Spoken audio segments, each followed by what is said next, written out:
За нэр дэвшигчээс асуулт байна. Бас цагдаад байж хэрэггүй. 22 жил болжээ 90 оноос хойш. Хамтарч ардын нам арчилсан нам 2 удаа засаг барьсан, 3 удаа засаг барьсан. 90 оны Бямсрынгийнх, 4 оны Элбэг доржих, 8 оны Баярынх гээд нийтдээ чинь 8 жил болж байгаа. Та нар 96 онд Дангаараа 4 жил засаг барьсан. Энэ 22 жилийн ял ям хоёрыг адилхан хуваалцсан шүү. Нэг 2 дугаарт сая тэр төсвийн юуны төр албаны зөвлөлийн тухай юм яриа явуулчлаа. Тэр хуулинд Орсын өөрчлөлтийн чинь гол гүйцгээсэн үнэ хажууч нь баяр цогцсоож байна. Энэ хоёроос өргөмжл авч ирсэн. Энэ хүнтэйгээ юм яриараа. Сая тэр хөгжлийн банкны асуудал ярьлаа. Хамтарсан засаг байгуулахад өнгөрсөн оны 5 сард энэ банкыг байгуулсан.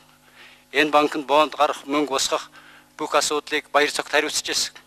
Тэгээс үлд нь бат тулгын баяр цогч мөнгө өгөхгүй байна гэж засгийн газар дээр бид нар бөөн хэрүүл болдог байсан биз дээ.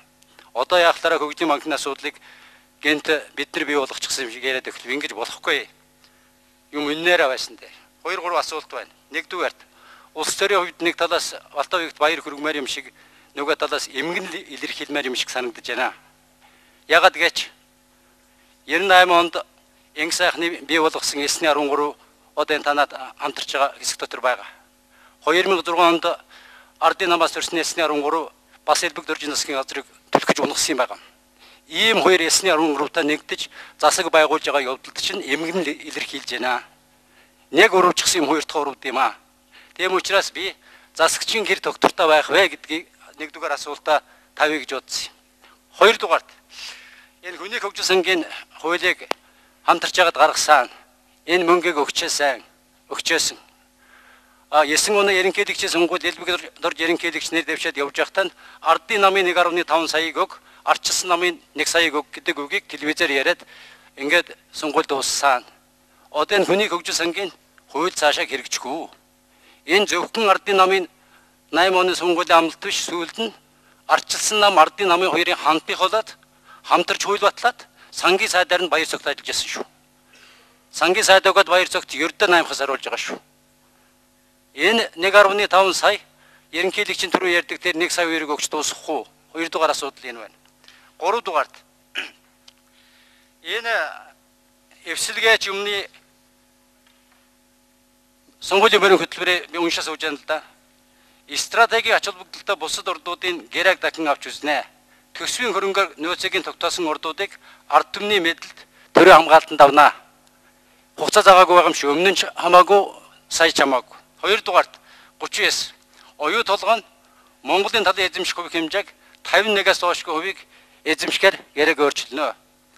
40 5 толгойн урдыг бүхэлд нь ард түмний мэдэлд байлгаж монголчуудыг өмч хөрөнгөтэй баян чинаалаг амьдрах нөхцөлийг бүрдүүлнэ гэсэн ийм 3 гол залд байгаа юм. 38, 39, 40 гэсэн залд.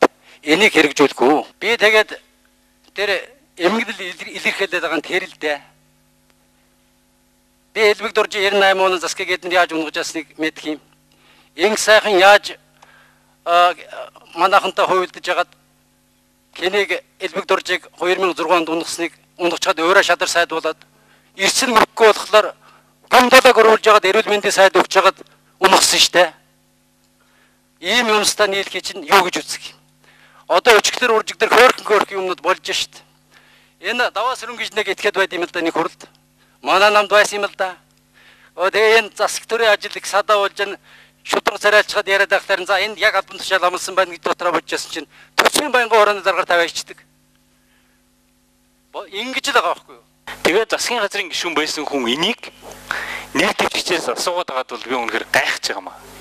Тэгэхээр зэрэг хууль болоод хэрэгжиж байгаа юм бол хуулийн дагуу хэрэгжнэ.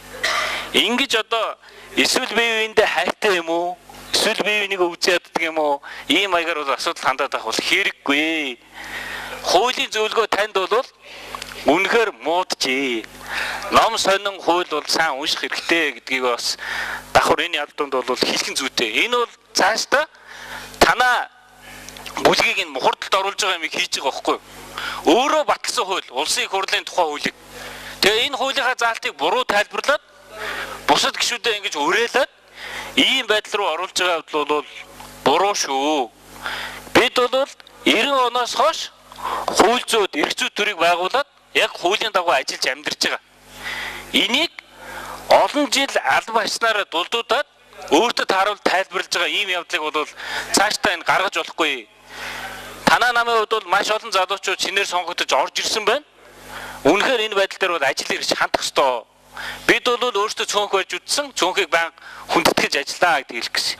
Өнөөдөр ерөнхий сайдын асуудал орж байгаа ерөнхий сайдтай холбоотой асуудал ярих ёстой л доо. Тэгэхээр Алтан үеийн дараа Монгол ардчилсан намын нөхдүүд маань шударга ёс эвслийг хүндэтгэж шударга ёсны төлөө хамтарч ажиллах саналыг тавьж бид хамтарч ажиллахаар гэрээгээ байгуулсан учраас Алтан үеийн дараагийн дэмжиж байна. Өнөөдөр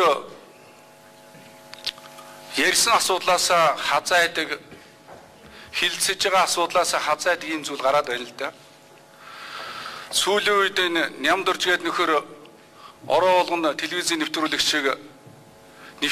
шиг камер суучаад нэг юм яриад байгаа юм. Улаантлаг нь, цагаантлаг нь, урвагчлаг нь. Тэгээд нөгөө энийг хүн насаараа нэг зөнөглөсөн хүн нэг зөнөглөөд яриад байдаг да. Тэгэхээр би зүгээр энэ Нямдоржийг ахмад хүмүүс олон байгаа. Тэгэхээр Нямдоржийг зөнөглсөн гэлээгүй. Өнөөдөр урвагч, шарвагч гэсэн өөрөө үг гаргаад улаан цагаат гэсэн үг гаргаад байгаа учраас Нямдорж өөрөө улс төрд олон жил болсон учраас улс төрийн зөнөглөл гэдэг юм энэ хүнд бий болчих. Тийм учраас ерөнхий сайд минь та энэ хүн энэ эх 4 жилд их олон зөнөглөлийн ярих юм шиг байна. Нямдорж хичнээн ярих тусам төдий чинээ бидэнд ашигтай.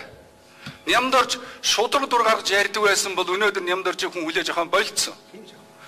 Өнөөдөр Нямдорж биднүүсийг урагч гэж байна. Монгол Ардын Хувьсгалт намаас нэр дэвссэн. 2004 онд, 2008 онд, 2012 онд. Нямдорж бас адилхан олон жил Монгол Ардын Хувьсгалт намаас нэр дэвссэн. Өнөөдөр Монгол Ардын намаас нэр дэвших гээд устдаа очиж чадахгүй энд нөгөө сайдын албан тушаалдаар зууралдуулдаг үлдээний нэрсийн жагсаалтанд орчоод одоо ингээ үлэгч болоод зөнөглөлтөй болсон юм байхгүй юу? Ийм учраас одоо Нямдоржийн олон ярьсан бити имзгэлээ. Эрдэнэ гişүн та нар имзгэлээ тэрэггүй яриад л Нямдоржаа өшөө яриул. Энэ талаар олон юм ярих баг. Тийм учраас хилцэх асуудлаас хитэрч ярьдаг хүн Нямдорж учраас би Нямдоржийн талаар ярьчихлаа. Ахаа би Нямдоржийн талаар юм ярихгүй. Миний талаар зөндөө юм ярьсан. Сонгон хайрхан дүрмүүд дээр очиж зөндөө болсон шүү дээ. Нямдорж сонгон хайрхан дүрмүүд дээр очисон учраас миний ирээдүйг өсөөд байдаг байхгүй юу да. Тийм учраас их баярлж байгаа Нямдоржтой.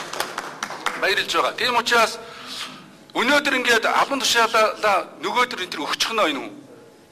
Энийг авах гэж байгаа хүмүүс их болгоомжлоор энэ хүн их хурлын дарга өгөхөөрөө боож өгчих гээд байдгийг. Одоо хууль зүйн дотоод хэргийн сайд өгөхөөр их сандранда зүгээр одоо жудагтай гэж байх хэрэгтэй. Монгол улс шорондсон хуулийг бий болгосон. Өнөөдөр жинхэнэ долоож явсан хүн өнөөдөр шорондсон хуулиараа мөрдөн байцаа заах үйл ажиллагааг хамгийн их хийлгэж инфо иргэдүүнийг шоронд оруулсан хүн чинь Нямдорж болчиход байгаа шүү дээ. Тэгээд хууль зүйн дотоод хэргийн сайд байж байхдаа унтсан хүн чинь Нямдорж шүү дээ.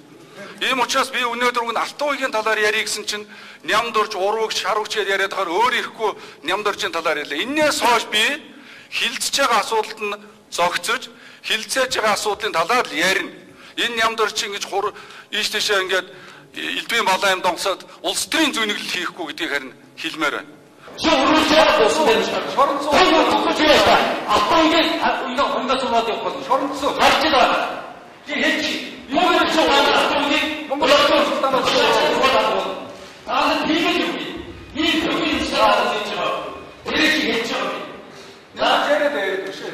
Нямдорж 3 минут өгөх. Тэгвэл улсын хүчний хуваах байдал тохиолж байгаа гэдгийг шууд хань. Орон нутгийн сонгуулийн нөлөөлөл